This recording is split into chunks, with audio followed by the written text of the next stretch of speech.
trivia. Hello, everybody. Is it? Are we supposed to be a little subdued? Are we supposed to be happy? Well, bird brains, we're going to figure that out today. I'm John Barchard along with Vince Quinn. Taylor Kredatus, of course, always here at Sandbox Studios. Doesn't never want to be on camera, though. Haven't figured that out yet. I'm spinning a lot of plates. It is a lot of plates. Yeah, a lot more. Video, audio producer at the same time. Yeah, get extra arms, Taylor. Why don't you have 4 arms? Which is, again, why you should go to bellthebirdmen.com, because you could be sitting next to Taylor and helping him do all that stuff, seeing his beautiful face on camera. Get on it. We're going to start interviewing people soon, just like, I believe, the Philadelphia Eagles have interviewed every defensive tackle for the last 2 weeks, or maybe this is just a sudden we need to make some changes around here, or I don't know. What are your impressions? Hello, Ndamukong Suh.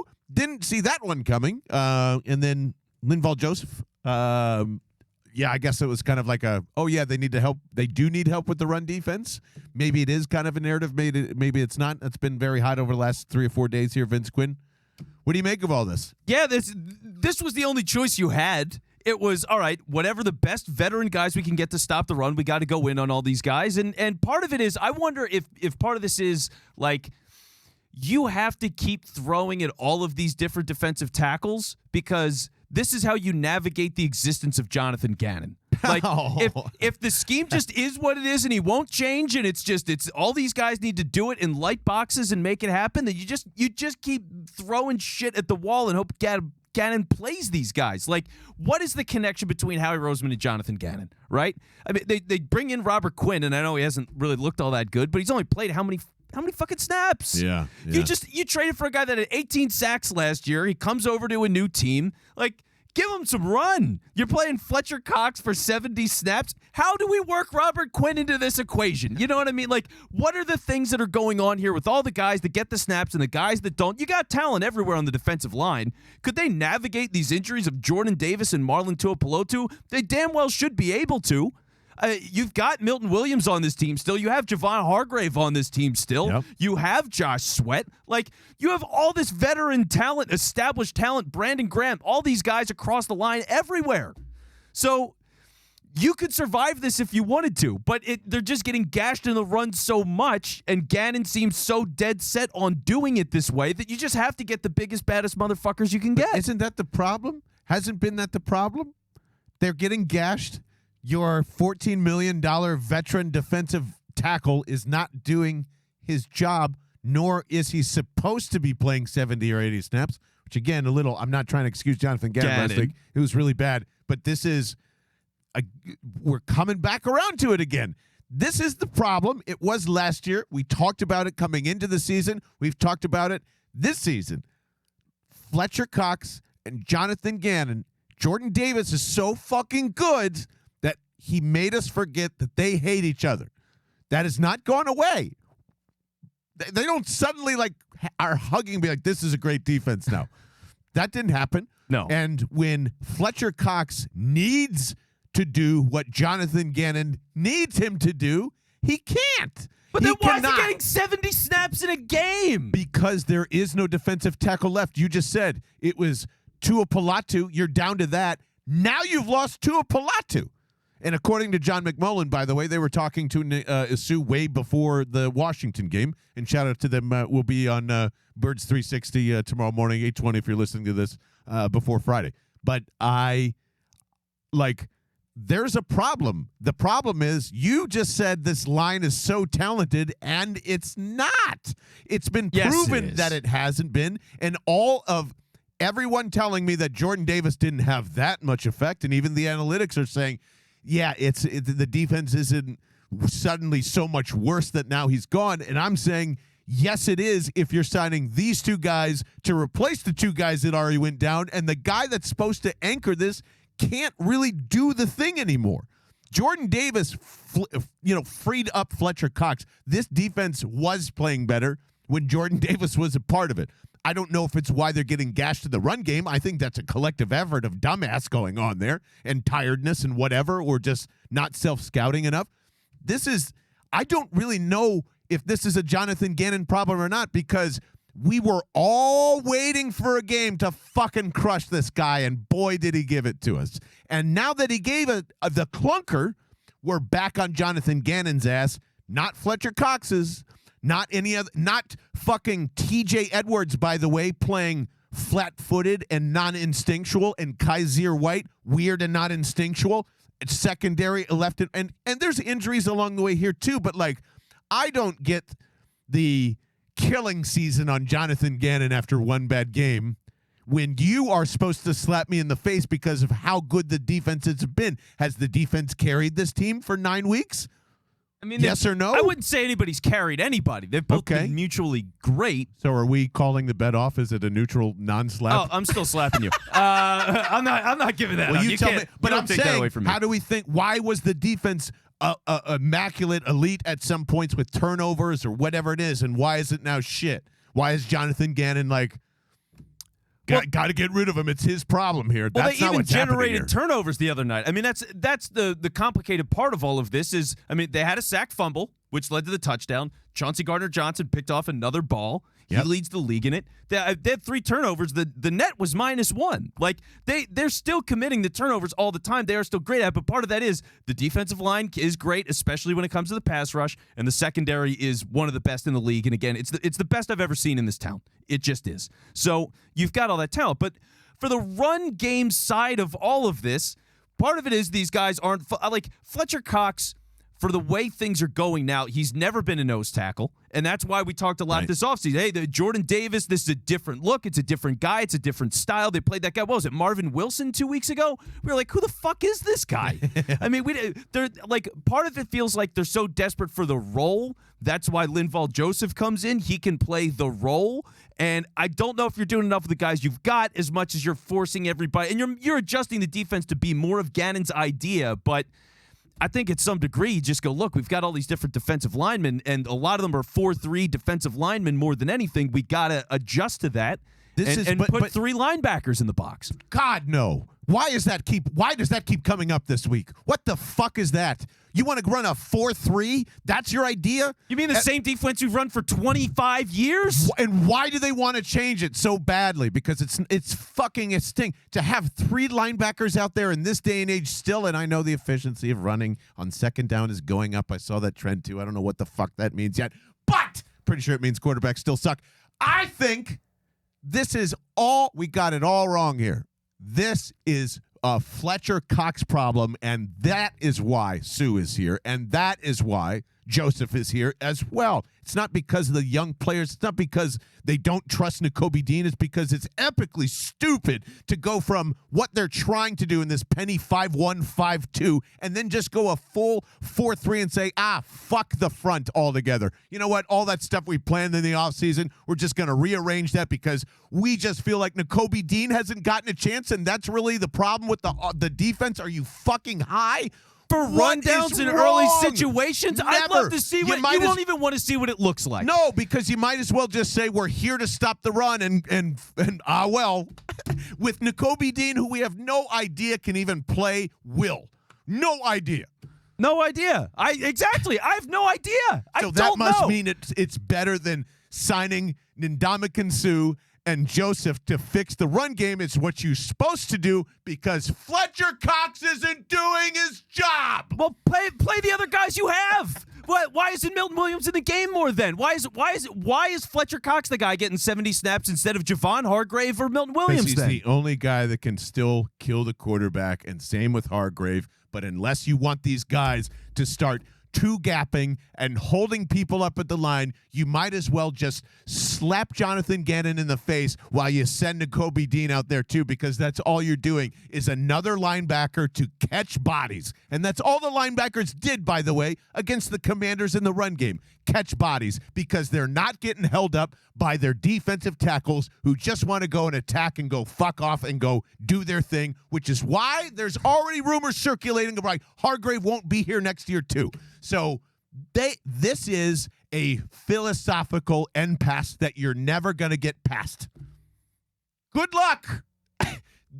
Unless you believe that I'm currently underrating Fletcher Cox's season as it stands alone as a player. then good luck trying to get around a Jordan Davis injury for weeks on end where a guy won't do what you need him to do. And that was the same problem last year of why the defense slowed down too. If you're going to tell me the whole success of the defense in the run game is based on one guy that plays 22 snaps a game, I have a hard time believing that. Is Jordan Davis a good player? Does he fit what they're looking to do? Does he blow up some plays? He absolutely does. But for all these other guys and the ability and flexibility that you should have on this line, you got to change something up to facilitate that. Because if the whole thing is, oh, well, Jordan Davis is out, we can't stop the run anymore, what are we doing? It's not that. No. That's what it sounds like. It's not that. It's Jordan Davis isn't here. Plus, Fletcher Cox will not help you in the run game as much as he can anymore. It is the tires are so worn off of that. Plus, he doesn't like the guy calling the plays, so why would he listen to him? And why would the owner, after paying him $14 million and basically make him the new Jason Peters of the locker room, thank you very much, why would he listen to anyone other than himself and his teammates? Why would he bother listening to anything unless it's fucking a teammate of his? Because the team's really good and they're trying to go to the Super Bowl and they're one of the best defenses in the league. He's not going to suddenly switch up and play a Jordan Davis role on first down. That's not what he does. Well, no, and he shouldn't be out there for those snaps, which is also a Jonathan Gannon thing, which is why I feel like if I'm Howie Roseman and I've been talking to Suh for weeks, part of it is I just got to get as much talent in here to try to throw shit at this and hope that Gannon can, I've got to fight Gannon and load it with so much talent that it can't get fucked up. I think they've completely misjudged their two defensive tackles in Hargrave and Fletcher Cox, and they don't have an answer. Because you're saying... I don't agree with that. You're saying don't throw Fletcher Cox out there for 80 snaps or whatever it was. 70. 70 of those 80 snaps. That is ridiculous. I don't disagree with it, but now what are you doing? Who's going in for Fletcher Cox for the other 25, 30? Who? Yeah, I mean, it's all of these different guys at different spots. And now it's nobody. Well, part of it is finding other formations, right? Have more situations where Josh Sweat is on the field, Brandon Graham, who's always been a good run stopper, get him on the field more, give him more opportunities there. That's why you go to the 4-3, because then you can have situations. Dude, they've run it for 20 years. I mean, it's Josh Sweat, Javon Hargrave, whatever you want to do, Milton Williams at that other tackle spot with the injuries that you've got. You've got Brandon Graham. You have 3 linebackers, and you do that on first and second down against a shit Washington team or a shit Houston team or a shit Colts team or a shit Packers team or a shit Titans team. There's you can do this in early down situations. It is different looks and all that kind of stuff that he talked about so much last year. You can do that still. These guys have done that with you, and they did it last year. So why can't you do it this year? Why is that such a travesty to put them on the field? Because Vince Quinn /Eagles Twitter, this is not, as everyone likes to point this out to me when I'm mentioning linebackers, this is not Madden. You cannot just start and be like, throw out the philosophical stuff that I want to implement, that you drafted players for, that I taught in this system, to now throw all of that out for the sake of bringing in one linebacker and to maybe get Brandon Graham a little extra snaps, which, by the way, he still can't commit to 80 snaps a game if you wanted him to, or 70 or whatever. Not asking for it. So this is just where we are talking about one game, and this is what I mean. It's not in one our game. Head. Yes, it is. It's Houston 2. Okay, and did they win that game? And I'll answer your question now. How much does it impact when Jordan Davis is and is not there, even though it's 25 or whatever snaps? It means that they have gotten off the field faster when he's on the field than when he isn't. And that means the offense can go and score quicker, and that eliminates Jordan Davis being on the field as much, because now you're just in pass rushing situations. Now you've eliminated them the ability to go and run, and they have not had the knockout blows in the second and third quarters in the last 2 games. Well, I mean, in Houston they did, but not in Washington.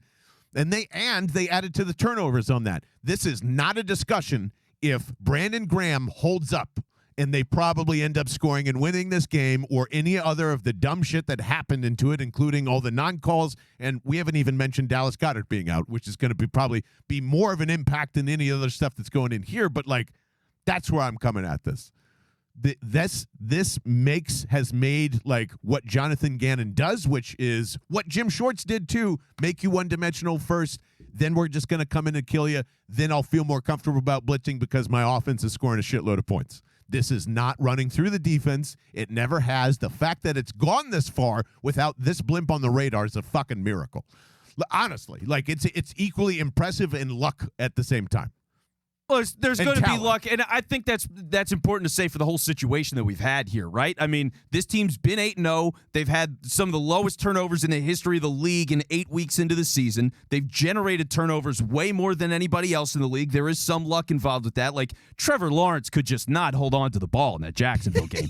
You know, like that matters. He stinks. And the only other injury they've had that's actually been worth a damn, and everyone forgot about it anyway, was Derek Barnett, and he went out for the season right away. Nobody's thought about him. I never forgot. Taylor, he's been weeping this whole time. This poor guy. But outside of Taylor Kredatus, yes, everybody in the world has forgotten about that. So the team's been incredibly healthy. They've dominated in the turnover battle. Like, that's football. I mean, it's now you're looking at being an actual football team and an actual football season. All the honeymoon shit is over, basically. So I think, and again, you're in a situation with the talent you have. You should have been able to navigate this anyway. Is it nice that they can add Ndamukong Suh? Fuck yeah. Like, Linval Joseph. Awesome. Yeah. I don't think Linval Joseph is going to make it anyway. I think he's here for a couple of weeks. Once somebody's healthy, he's going to be gone. But I am curious to see what that rotation is going to be too, because Suh is he's not a 3-4 nose. Like, no, but I mean, he did, like, they were doing a lot of the same things down in Tampa. That Todd Bowles likes to kind of run some of the same and shit if that's down there, where he's running now, like, yeah. as he's gotten older, because I know historically he's been more of a 4-3, beat the shit out of you pass rusher, like he can be dominant in that way. So if now as he's older, he's adapted that more and he's down to play it, sure. I'm just curious to see what that looks like, how often he's playing in that spot, what are they making him do, how many snaps is Joseph getting? How many snaps is Fletcher Cox getting? I'm so 70. curious about the rotations, because that is fucking crazy with the amount of guys that you have. Well, and here's where you might be somewhat right, okay? Like, to me, I do think you have to fix the run.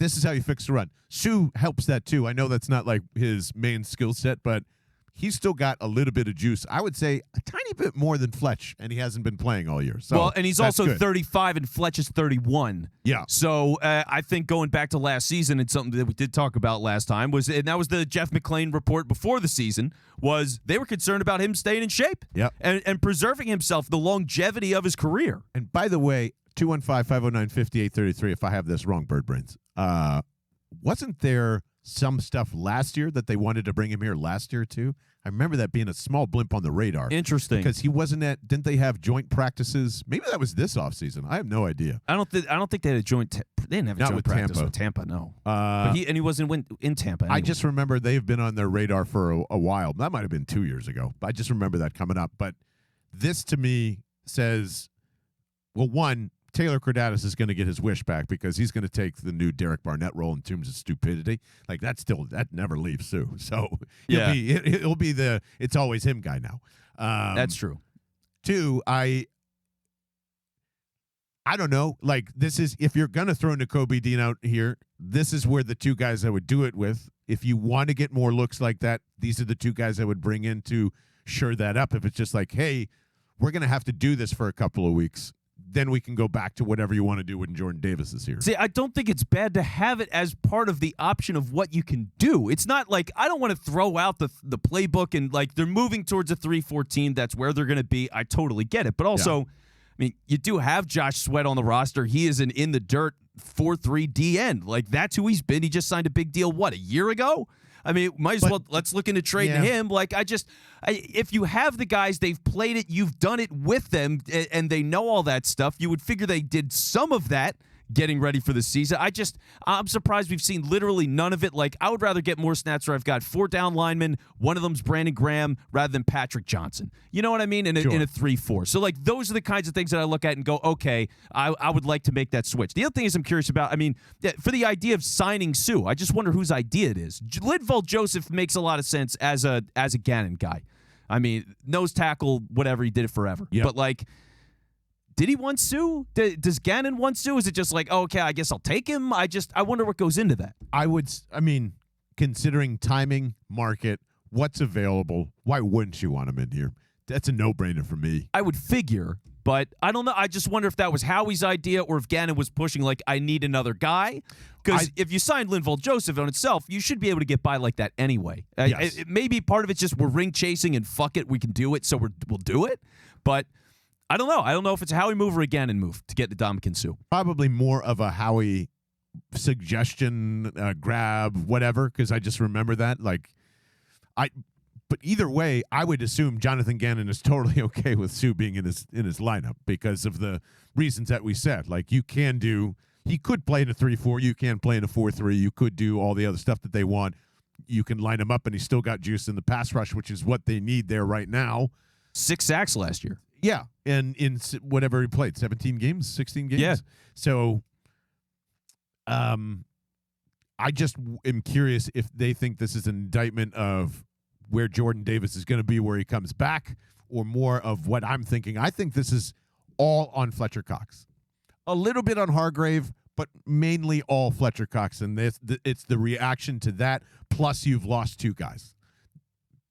If they hated lost him, our 2 guys already. If they were so out, and I get all the strife, we've talked about that a lot, but if they were this out on Cox, I don't see why he's playing that many snaps anyway. Whether it's 70 last week or the high count that he just generally gets as a starter, he's played a lot of snaps. I think this is, well, that's what I'm saying too, and I'm sorry if I didn't make that clear. Like, this is, you realize you can only probably get 35 to 40 really great snaps out of Fletcher Cox anyway, regardless. Decent snaps. Right. So, point, yeah. If you're transferring that to Joseph and to Suh, 25-25, maybe you can increase Suh a little bit there depending on the game, but they still are doubling. And to the point of, like, you've even said it, where's Robert Quinn? That helps him get on the field, I think, because they can't run him out there in, like, well, if they're just going to gash us, what the fuck is Robert Quinn going to do on 2nd and 8, and they're going to run the football anyway? You know, they're going to go right around him. So I think this helps get him on the field, or an attempt to do that while you wait to see the prognosis for Jordan Davis and where that's at in a couple of weeks. Yeah, and you're gonna have, it lines up perfectly because Jordan Davis still returns for Tennessee, and you can ease him into it now as opposing to having to rush him right back in. And the other beauty of this is, and I think we mentioned this on the postgame show, all these teams run the ball the rest of the way, pretty much all of them. I mean, you're going to have so many opportunities to continue to tweak this thing. Now, if we're as concerned about the running attacks as we are now 6-7 weeks from now, we've got a massive fucking problem. Yeah, I've got zero concerns, by the way. That makes one of us. This is not going to be a trend. This is over, baby. I'll tell you why. How much did Detroit run for? I feel like Detroit ran for 1 million yards. Yeah. Like, I feel like teams have generally, even if they haven't dominated, they've done pretty well. Guess who wasn't mainly a part of the Detroit game? Jordan Davis. Okay. That's what I mean. It's just like, it is a 144 yards from DeAndre Swift. Yeah, it's a pretty impressive. Yeah, they got fucked up. But what I want you to do is please go to liquiddeath.com/bell first before we talk about that, because we got to keep a calendar of like an innocent days since incident behind me, because we have yet again not given ourselves any of that sweet, delicious nectar. The lime seltzer is really what I'm after. The severed lime, I'm dying for it. I talked to Jamie over at Liquid Death too, by the way, because we want them at our tailgates, and we're just they're about to be. Well, yeah. Taylor, could you bring me the board over? Well, yeah, that too. So it's not even gonna fit in the frame. God, I want it. But I'll slide it on over here. Yeah, slide it on over, because I want to show people on YouTube. This thing is so cool. Liquid Death, they sent us a cornhole set. They did, and it is pretty badass if you're looking at it right now. I mean, it's this super cool paint. Everything's fiery, and there's giant skeletons. There's a coffin that's got a face and a giant tongue coming out of it. Yeah, I don't know. It is pretty impressive. Like, I would metal as shit. Send this to ESPN and say, like, hey, you just found your new sponsored boards for your cornhole tournament that you run in the summer. These bad boys are going to be with us at our home tailgates at the Navy Yard for sure. Yes, indeed. And we're also trying to get 144 cases of the severed lime sent to us, because I would like those at the tailgates moving forward. So, yeah, we got a bunch of awesome stuff, and that is why Liquid Death is not only amazing partners, it's a pretty amazing beverage, as you've noticed too. Have you noticed all the people tweeting us that have come from like Germany and Ireland and like have heard us talking about Liquid Death and all this stuff, and they finally get the taste of that sweet nectar, and then they're hooked, and that's basically it. That's how it happened to us too. So no, it's thank pretty you, guys. amazing. It's pretty amazing. And so next time we have the home tailgate, Julie and Lori, you're welcome to come down, try Liquid Death. I would love to split one with you. Just let me know. I can talk to you about some fonts. It's great. Well, we can talk to them about some fonts. That's so brutal. And we can tell them where to go get Liquid Death. As always, liquiddeath.com/Bell, 7-Eleven, Amazon. Wawa, get your shit together because Sheetz has, their stuff in the western part of PA. It's really ridiculous on my coffee stops. So here's the thing. The run game is not a trend. This whole thing, if you want to do this thing where you're going to say the blueprint to beat the Eagles has been done you're going to hear that by all the dumb NFL Network shows this week if you haven't heard that already. This is not a thing. This is not a thing. The offense needs to score points and needs to step on the gas because that is how the Eagles are built. And when they don't do that and when they turn over the football, people are going to do that shit and shorten the game and get lucky.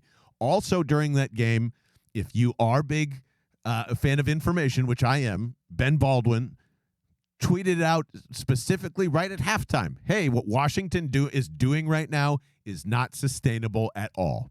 They should have lost that game by the analytics, by the numbers, and they didn't because the Eagles are dumb fucks, and they just I think the pink suit really threw everybody off from Jalen Hurts because he was going in sly, and he wanted because if I'm going to call out Justin Jefferson for this is going to be a game where I'm going to shine bright, and you kind of wore the suit where I'm going to crush these guys, I think that's just kind of the bad juju was already there. So that's what Jalen didn't do anything though. No, he didn't do anything wrong. I'm just saying when you have this idea that you're playing on Monday Night Football, plus I don't know if you've heard Jason Kelce even say he was disappointed that they're not still undefeated and all this other stuff. So A.J. Brown saying something completely opposite of that.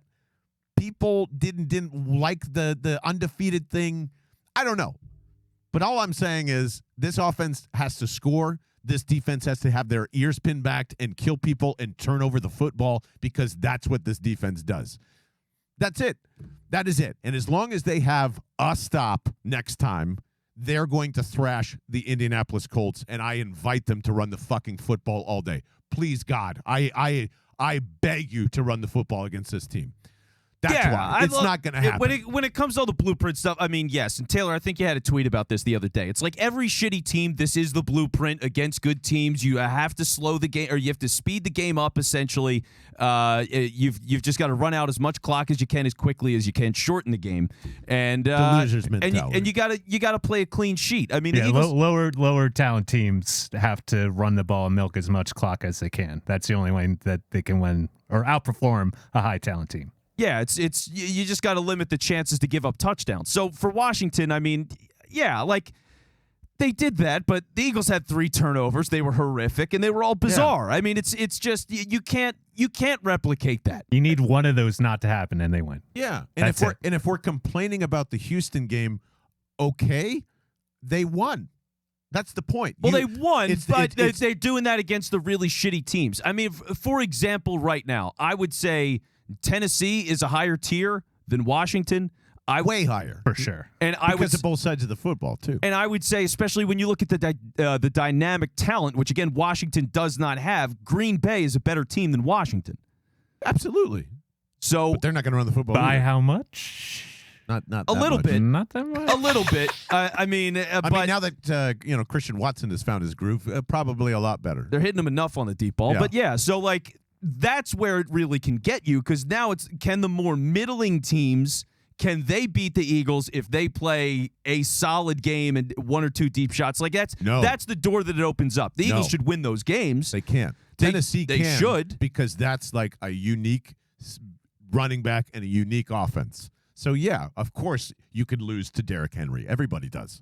And the defense is so much better over there, too. Way better. That's the benefit for Tennessee. The defense is very good. So when it's a low-scoring game and you can shorten the game and you're running the ball a lot, all it takes is 1 or 2 drives, and you can win that. So, that's what you worry about. I don't worry about shit teams the rest of the way. Those aren't the concerns. It's the playoff teams, the average teams, whatever. So can you beat them? How much can you slow them down? Get them one-dimensional, 3rd and longs, off schedule, all that stuff, which right now they're not doing all that well. 5 straight scoring drives to Washington is fucking sad. Oh, it's so sad. That's sad. And that's where it's just like I want to make sure that I'm saying, no, Jonathan Gannon fucked up a lot in that game. Just simply not just by letting it rip. Like, who cares? They're killing you anyway. Blitz. Who cares? I hate when that happens. Like it would have affected way more dumb shit from Heineke and all that stuff, or Heineke. So those things can still change, yes. But I just don't see where like this is going to become so detrimental that everyone runs against the Philadelphia Eagles and it limits the Eagles' offensive possessions, because that's all that happened here. Their turnovers, limiting offensive possessions. Fucking really bad night, and not enough talent on the defensive line. Well, that's what it is for that game. But also, okay, for example, playoff time. Right now, if you look at the NFC playoffs, by the way, it's pretty much already locked in. There was a sports book that had odds for all these different teams. Yeah. 7 of them had odds over 50%. 8 was Washington. They had 17% chance. Oof. So the playoffs are pretty much locked in for the NFC. That's already done now, week 10. So Tampa's the last team on that list. Their running game fucking sucks. But you know what? If they're able to run the ball a little bit against the Eagles because their run defense isn't any good and that passing game's clicking, that can cost you the game. Keep an eye out on the Falcons. There we go. Falcons are fun chaos. Feisty Falcons. Come on, man. Just pull the trigger. Get Desmond in there. 1, I have to make my takes right, and 2, I think it can beat Tom Brady. So that would be fun. There we go. I'd root for that. Well, here's the other thing that, like, yes, sure, I could be completely wrong, and they're fucked if everyone runs the ball against them. I just don't see that happening. What I do see happening, that is a major problem, is this offense is going to begin to stall. And you know why? To stall. To stall. Yeah, hopefully it stalls and doesn't stall. Good call, Taylor. But they're going to try and create a 3-headed monster here. Stoll's going to get most of the snaps. That's pretty evident. There's a trend that Tyree Jackson is going to be the next lead guy after that, and I have a serious problem with that. Yeah, Taylor, same thing. Like, why is that? Why is that a thing? He has not been a part of this thing for 9 weeks. And, like, yeah, his training regiment, you're part of practice. They see all that. We don't. But, like, as long as Grant Calcaterra is healthy, he's number 2 in my lineup. Isn't he you? Isn't that where you're going there? No. Didn't Jalen Hurts personally bring him in here? Does he have any ties to Tyree Jackson? Has Tyree Jackson actually proved he can do anything in a football game yet? So no, but in order of, like, I think Stoll is there. When you go 12 personnel, Calcaterra becomes the Dallas Goedert throw-to guy, and then sometimes that's going to be Tyree Jackson. But I'm saying 10, maybe 15 snaps tops. But if Calcaterra isn't down there in the red zone and Tyree Jackson is, I'm going to be pissed, Shane. So that's where I'm at. I'm actually deeply concerned about this offense stalling because Dallas Goedert isn't there. And I love Devontae Smith to death. He's going to be a phenomenal Hall of Fame player, whatever it is. Is he ready to be safety valve number 2? Is he ready to be that guy? Because I don't trust Shane already, or whoever's calling, whatever's happening. The offense. There, we'll just stay with that. I don't like that this offense, it doesn't have another go-to guy yet, and it was Dallas Goedert. It has not been Devontae Smith. Little concerned that you could play the Eagles a little bit differently now, and that Jalen is probably going to rely on AJ a lot more, and mistakes will be had. Here's my question. How many passes has Jack Stoll caught this year? Ooh. So I know he had, did he have 8 targets last or 6 targets? Jack Stoll? 6. He has had like a big target game. He's been getting looks, yeah. Oh, yeah. Okay. Because I'm trying to think of a time he's actually had like a meaningful catch. He might have had small grabs for like 4 yards. And for what he is, I mean, he was an undrafted guy last year? Pretty sure. 2 years ago? I mean, 2 years, yeah. He's some project. They're always good with tight ends. He's like a baby old man Brent Selleck. He's not a dynamic athlete. He blocks a little bit. He can catch a little bit. He's just not a star. He's a totally solid roster guy. All right, guesses on targets this year. Okay, can we start from Detroit on? Oh, no, season. Oh, just season. Yeah. 39 targets. Oh, God. Give me 9. 7. 39. How did I come up with 39 targets? All right, how about receptions? Okay. 6. I'm going to say 6 out of those 9 he caught. I'm going to say 4. Vince Quinn wins. On the money 4? Yeah. How many yards? Go ahead. 18. 21. 49. Oh, okay. Look at him go. 39 targets. Nice work, Jack Stoll. Yeah, he's a guy. Like, if Jack Stoll was a tight end in 2004, he'd be a top 10 tight end. You know what I mean? Because you'd be like, wow, he can catch a little bit. He'd be like Randy McMichael or something. Man, I'm going to drive it a little forward then, and I'm just going to say that Grant Calcaterra will now outsnap both of them. It depends on what you're confident about. Depends on what you're looking for, right? Because like you said, I mean, the beauty of Dallas Goedert is he does everything and does it very well. So now Calcaterra, he's a receiving guy. That's what he's there for. Stoll, he does a little bit of everything, but he's not great at anything. Tyree Jackson, I would honestly play him. I think he's got the most upside, and they believe in him as a project. Like, the guy's huge. He's a great athlete. He played quarterback. He goes to this position. They got a great eye for tight end. They've shown that for, 20 years? Yeah. Going back to, like, Chad Lewis and Mike Bartram and whatever. I mean, they've just done it. They just know what it looks like here. So Stoll's played 5 games, by the way. 5, okay. Interesting. He's been a healthy scratch then, or has he missed a couple? No, he's been a healthy scratch. That probably means Carson, Washington, Dallas, Pittsburgh, Houston, and last week. Interesting. All right. So, all right. But I think it'll be. I truly don't think anybody knows what the split is going to be. I think it's, but yeah, I can't see I can see Stoll in on 12 personnel blocking a lot if that's what they want to do. See, that's where I have him and Tyree Jackson in. Because then, all right, you've got the bigger guys that are more likely to be the better blockers. I mean, if Tyree Jackson can't block better than Calcaterra, I don't know what he's doing here. For a guy that size, I just don't know what he's doing here. Yeah. So we'll have to see where that goes. But I mean, yeah, he's a big guy. I think they like him as a red zone target. I'm just curious what he can do. I think he's got high level talent if he can actually get reps out there. Yeah. I don't know, like Martellus Bennett comes to mind. If that is interesting to people, something like that. I could see that. Yeah. Like fringe top 10 tight end talent, but we'll see. But I think the loss of Dallas Goedert is definitely a big deal. The guy's been phenomenal this year because it's not just the ability to get open, but after the catch. Yeah. There are very Unreal. few tight ends that are that good after the catch. So you're going to miss that. It completely affects their screen game. That's what I mean. Like, that has been a big collective and a big chunk of percentage plays, even if it is just a quick tunnel or bubble screen out to the right or left. So I wonder if this just becomes more of like a Boston Scott, Kenny Gainwell. You're going to see the receivers, running backs more involved in the passing game because the tight ends are going to be there to block. yeah, that's a weird conundrum because I would vote no running backs there in place of Pascal. Yes, probably a lot more Pascal. There we go. I think we just solved this. We're going to see a lot of Zach Pascal. It's going to be 3-man sets. He'll take a lot of those bunch screen sets. That's a good call by you, offensive coordinator Vince Quinn. Anybody else disagree with that? I think that's great. 215-509-5833. I would see Zach Pascal more than Tyree Jackson. Absolutely. Probably even more than Calcaterra as well, now that I'm thinking about it. Yeah. This is, for a guy that is, quote, faster than A.J. Brown, unquote, I don't know. That's also like, I don't want you to get too comfortable. Well, they didn't get too comfortable. But he with can Dallas block. Goedert, I would trust Pascal as a blocker more than Calcaterra as well. I would too. So, like, if he's going to give you that, he's like a tiny tight end. I don't know. Like, it's just, you can still have the flexibility of the screen game to do stuff out there, and he can block and help with that stuff. So, yeah, I would use Zach Pascal a lot. I think we see him a lot. Okay. The other thing real quick, too, and by the way, if you're out in Indy, phillysportstrips.com/bell lets you know where we're going to be at for all of it. We've got actually 2 cleanup announcements on that. One, the tailgate is set if you didn't know that already. So we are going to be at Tavern on South, 9 a.m. to 12 p.m. Indoors, baby. That's how we like it. Thank God. Right across the street from Lucas Oil Stadium as well.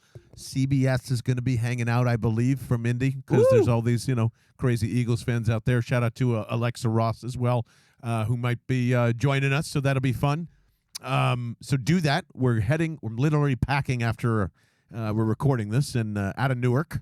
Going to get some Bojangles in North Carolina, too, which is great. Stopping in Charlotte to go to Indy, yeah. And unfortunately, we are going to have to say we're not coming to Dallas. We're not coming to Dallas, everybody. We're trying to pull it off. We're trying to make everything work out. So Dallas is not happening, which means New York and Chicago are the last 2 road trips of the year, and there is, I think, actually New York's all sold out, so I can't even tell you to go there. So you can go to the tailgate. You can go to the tailgate, yes. But Chicago is going to be the last trip of the season. So that is just had to tell you that just because we just, we understand there's too many people hanging out and not wanting to do things around the holidays. So that's okay. We're not going to be there either, but we will be pretty much everywhere else. And I'm excited for this Indy trip for a couple of different reasons. Culliver's Steak and Shake. Get to see some family. But most of all, if you're worried about any of the stuff that has happened this week or anything that Vince and I have talked about, it's all ending on Sunday. There's so much stuff that happened that I believe we have missed this. Did you see the subtle quotes from Nick Sirianni talking about what Frank Reich means to him and what they're doing?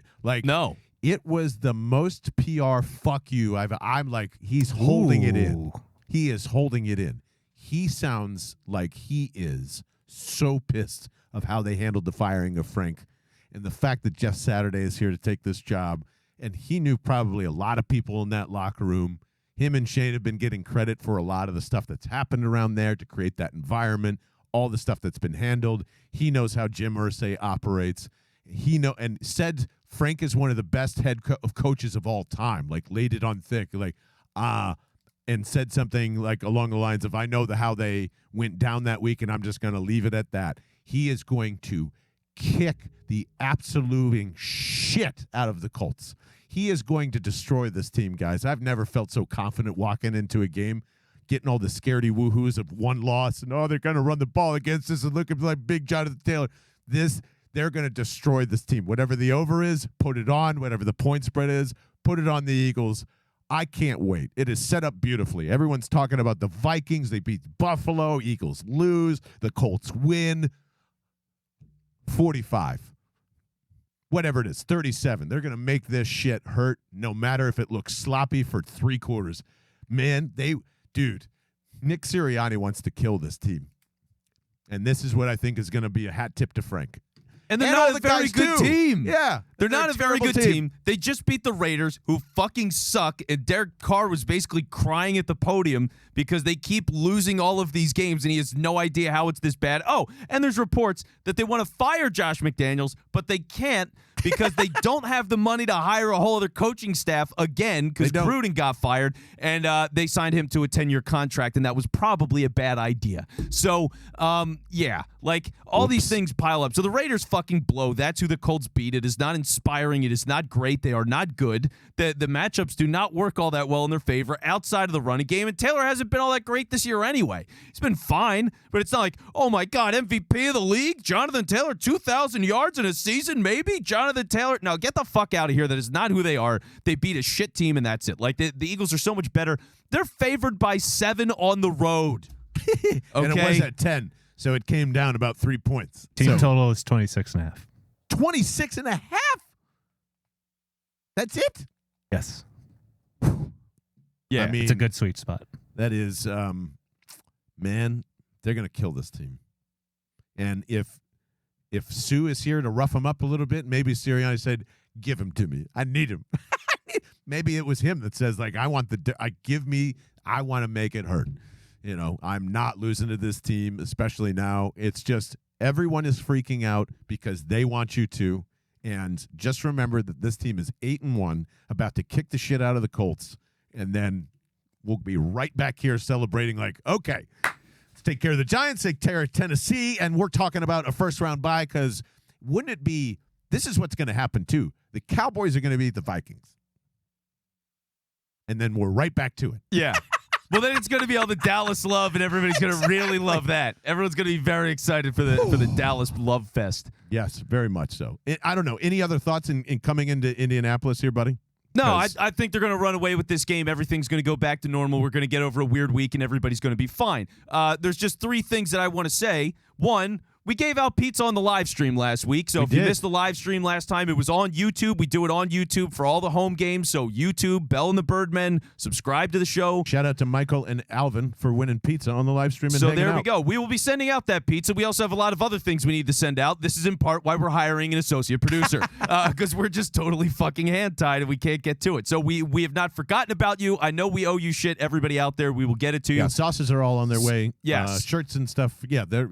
So it's all on the way. Hats are for sale still. The I'd rather be watching the birds corduroy hats. They're fucking gorgeous. They are such so good. I never get complimented for things that I wear in public, and people always look at those hats and go, "Oh my god!" So between Nick and between Drew with the clothing, it's just been an eye of my game's stepped up just by putting it on. Oh, it's awesome. Yeah. Like getting ready for game day. It feels so much better than because wearing all the team shit, people are always like, oh, just get them Eagle stuff. Like I'm surrounded in all that. And there's nice gear that's official, but man, there's so much nice stuff that isn't. And it feels good to have something that other people don't, So like nice Kelly Green. I'd rather be watching the Birds hats. You can get those bellandthebirdmen.com. So make sure you go there.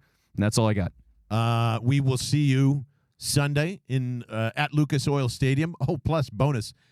Another reason why I needed Texas, 215-509-5833. Am I a dick for rooting for Boston College when we go to Notre Dame on Saturday? Because it is the BC Eagles, and I do not like Notre Dame. And I know a lot of people going with us are Notre Dame fans. Oh, for sure, yeah. Yeah, as much as I have a Kyle Hamilton loyalty, and I will not I will not remove that.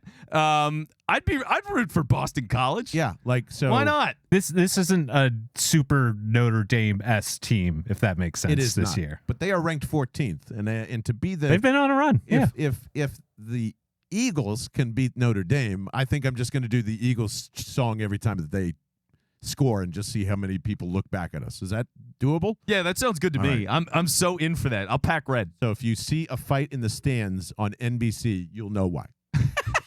Are Notre Dame fans fighters? I don't even know. Oh, yes, they are. They're the Fighting Irish. Of course. Yeah, they're Irish. They're drunk. It's the only thing going on in South Bend. Of course, I'm going to make somebody mad. So we'll see you in Indy. For Taylor Kredatus, for Vince Quinn, I'm John Barchard. Thanks for watching and listening to Bell the Birdman right here on bellandthebirdmen.com. Okay, bye.